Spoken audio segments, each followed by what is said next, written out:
You want to build in Starship Troopers? Here's some tips and tricks for that.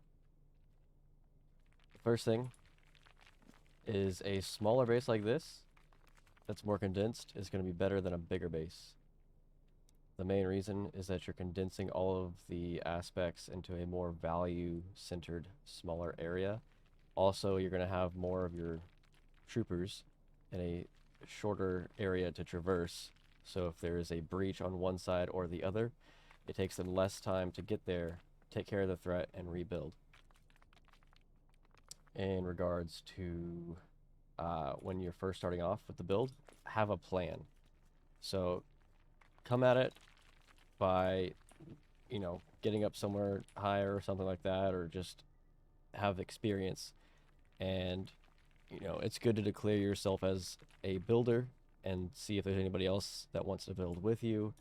Come up with a plan. That way you're not just putting down buildings and then picking them up later, which can actually reduce the amount of materials that you have. So when you put down a building, it costs X amount, and sometimes you don't get all of that back if you take it down to put it somewhere else. So have a plan of attack before going into it, and hopefully some of these tips and tricks can help you get a better understanding of what your plan might look like, and be more efficient with that. When you first start off your building, you're gonna have nothing. You're starting with like 3,000 Baja Blast resources, right? So 3,000 of the blue. My plan usually is to put down one bunker and then one ammo crate.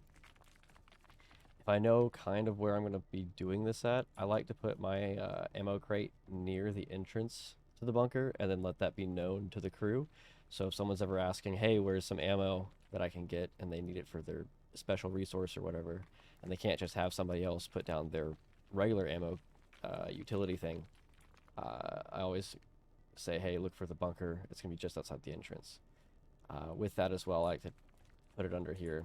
It doesn't have to be. You can put it anywhere, but if you put it a little bit too close, sometimes the ramp collides with it, and so you can't put down the building later, so you'll have to use up all the ammo and then replace it again later. But that's just something to keep in mind. Once you start to get some more blue resources in, then you can start putting out the rest of your base. What I like to start with is putting down the bunkers first. They have a lot of great HP. The bugs like to get attracted to it, and so it'll stay up the longest. The next thing would be to close off the base, so seal it off. And I like to do that with different walls or whatnot. Always try to make sure that there is an easy way to get out.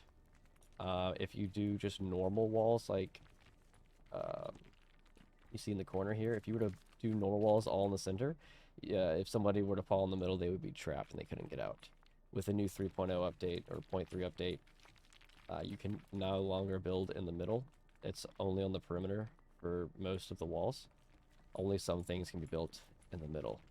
So once you've got the bunkers and the perimeter set, the next thing that you're going to want to do, in my opinion, that's going to be the most valuable, is placing the unmanned turrets. The manned turrets require a minimum of one person to use, and if people are not on it or they're doing something else, then this is going to be completely useless, even if there's a bunch of bugs here. If there's no one here to man it, it's not doing anything, and so it's providing you with zero value. These turrets are going to provide you with infinite value. For one, they have infinite ammo, so you're no longer going to have people shooting their guns and then using these and then wasting resources that way. So once you put this up, it's going to shoot as long as it's up. In regards to its placement, I prefer on the perimeter for the sight lines. As you can see from here, it's going to be able to see not only all of this side, but also all of this side. If you're unable to have it see down both sides, then having it being in the middle here, because maybe sometimes a railing is blocking it from being on the side, having it be in the middle here means that it has access to this entire side. In regards to sight lines, I've seen people make the mistake of putting the turrets in the middle here.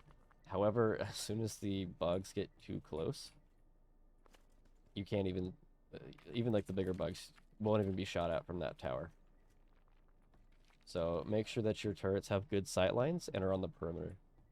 Speaking of good vision, a lot of people try to do these exterior walls on the outside of the main base. However, look how far this turret can shoot. Maybe here and along the side, but then 1 square away, it can't see anything beyond that unless it's really far in the distance. So what's going to happen is a bunch of bugs are going to kind of come up to this wall on the outside. They're going to pile up, break that wall, and then a huge swarm of a pile of bugs is just going to come in and overwhelm the base. So defeat them while they're trickling in by having nothing blocking the sight line of the tower, of the turret, and so that way it can shoot as soon as it sees something. I do recommend, once you've built the entire base, you can set up bait towers, so these towers here. It doesn't really block any line of sight. You can pretty much shoot anything that's attacking it and pretty much anything that's behind it, and it'll distract the bugs, giving your towers more time to shoot at them, or your man turrets or any of your other troopers more time to kill the bugs before they reach your main base.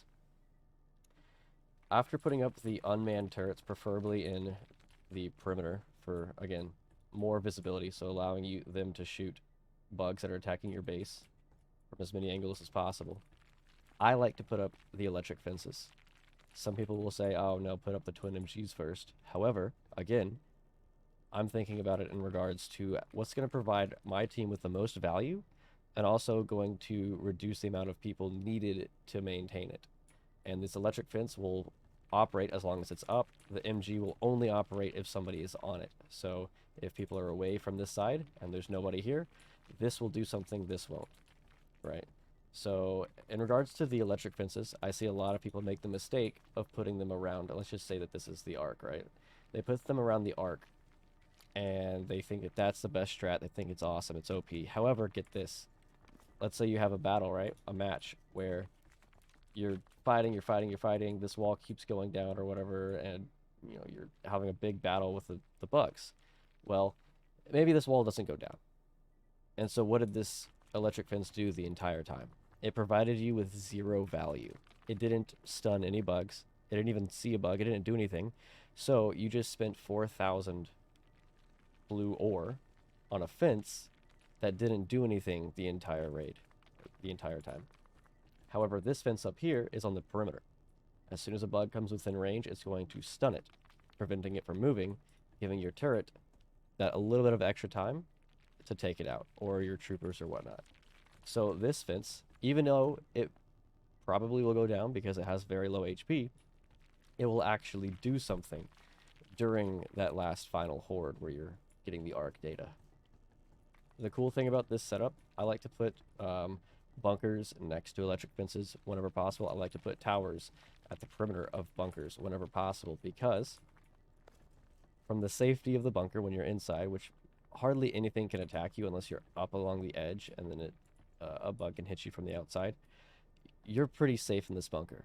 And from this one bunker, I can repair this electric fence, this unmanned turret, and this electric fence.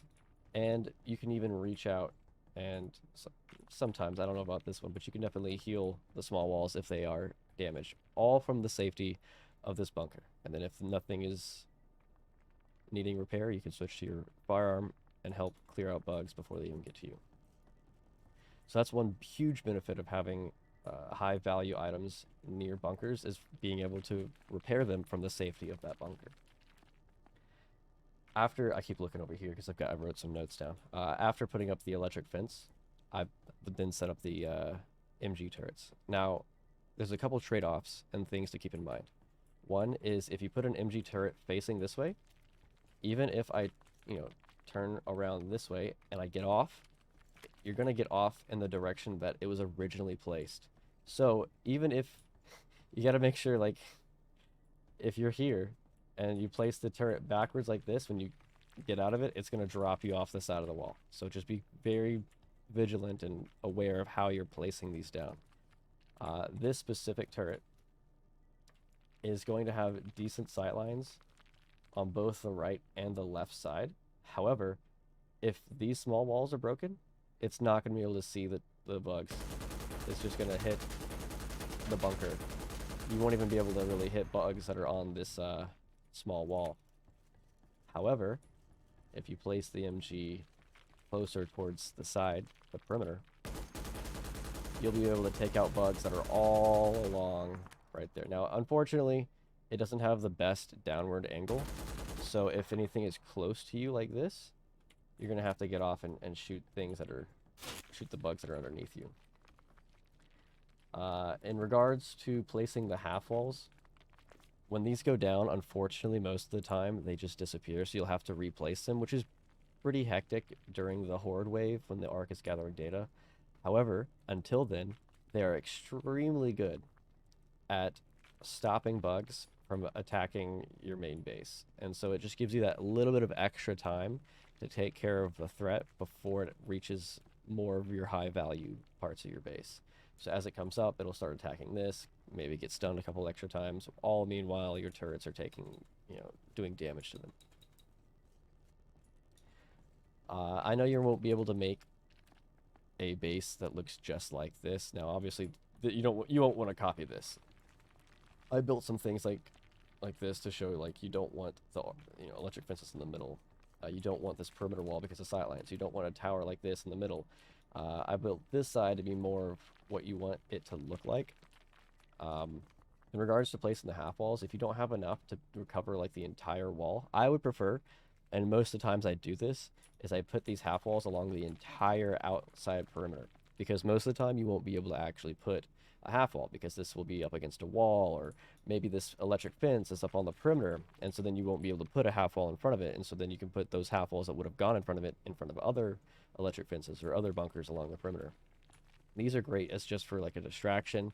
Sometimes the smaller bugs can get up right next to it, and then the unmanned turret can't see it, so you have to manually shoot it. But because the small bugs do such little damage anyway, usually some trooper can notice it and take it out before it does too much damage.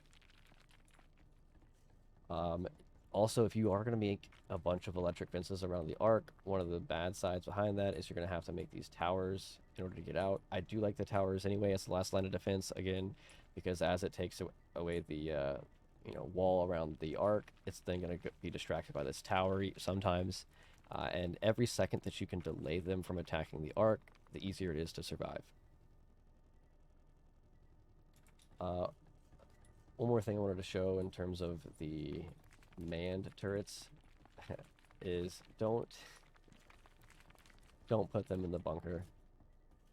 Like, you have to literally shoot straight out, and so you won't be able to kill anything that's like up against the wall. The sight lines from in here are just absolutely terrible.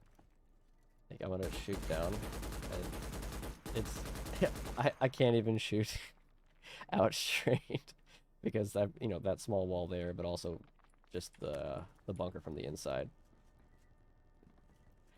In regards to putting a manned turret up in a tower, the same thing applies. These manned turrets have really bad downward angles. Also, half of what you're going to shoot is going to be the tower itself. I did see in one game that you could put a manned turret on top of the tower, but they might have fixed that and patched it out. I haven't been able to replicate that. I tried doing it on the angled, like, twisted tower as well as the normal tower like this. Couldn't do it. Even putting the man turret on the sides here or here, you're going to have a bad time shooting anything that comes near you, and it's just not worth it, in my opinion. Again, you don't have to use all of your resources. It's probably better not to, actually. You can put down things as long as they are efficient and worthwhile and provide value to you. This wall is actually detrimental. It's going to provide negative value because as the bugs come up, they're going to pile up, like I said before, and just burst through and be a very big threat to deal with. Obviously, rocket launchers can take care of a big pile up, but it's not worth it. It's better to just take them out in the little packs that they roam into you with. So yeah, remember sight lines. Try to create a base that you can then have something that you can be from with the safety of inside or to repair electric fences or different unmanned turrets. Try to remember to put the bunkers and then section off the base, so seal off the base as fast as possible, and then work on the high value building resources like unmanned turrets. Now this is something that could be debatable, electric fences versus MGs. If you're going to have dedicated people sitting at the base, the MG is awesome. It does great work at clearing out enemies. Only one person has to be on it at a time. They can even get off and repair it and get back on, and it doesn't take that long. But if you're going to have a lot of your team out of the base, electric fences are going to provide a lot more help. And they also work really well with the unmanned turrets. If you think I've missed something, or I droned on and on and on about something that doesn't make any sense, ask me questions, tell me I'm wrong, tell me I'm right, something that you learned. I want to hear about it in the comments. If I forgot something, maybe you've got a tip or trick, let me know. Maybe I'll make a version 2 of this video. I just want to make sure that we're building as efficient bases as possible, and that it's as easy as possible to scan the planet and kill as many bugs. Anyway, you guys have a great one. Thanks for watching.